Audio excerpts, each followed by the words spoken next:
بنێرن قاچاقچی حشاش يعني ينكو حشيش دفروشن ينكو مخدرات دفروشن چه فیلمان چید کن چه پلانان چید کن جبو برنو آنینا حشیشه ده تانکرن سوتمانیه ده حشیشه ودشیرن تانکره که سوتمانیه که ماده نشبر بسری ده حشیش تیده هاتبو و شارتن و خواستبو و تانکره يعني و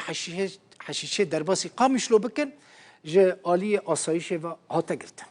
او تانکره که 35 کیلو حشیش تیده بون لبر دری روز آوای بازار قامشلو کتا کمینا آسایشی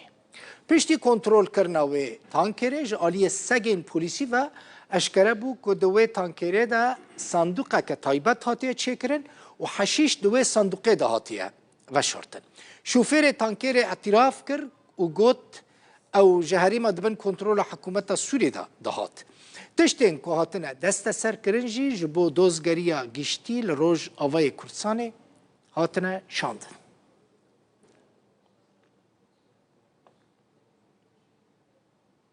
هزین سوریا دموکراتیک حسده داخویانیه که داراگاهاند گوان لگندوار حسکه سکویا که آویتنا روکیتان دست سر کرنه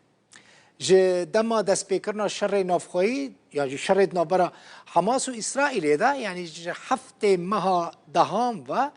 به دهان جار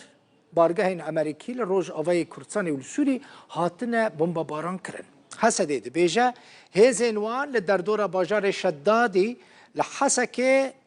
جهکی که روکیت لی هاتبونه سوار کرن و او روکیت جور هاتنه آویتن هاتیه دیتن یعنی کمیونک بویا پیکابک بویا هند بینن او دیمنن ده همان روژه ده آسایش ریوبری خوسترجی راگهاند کوان 15 و مه لگندوار دیرزور اتومبیل که آویتنا روکیتان گرتنه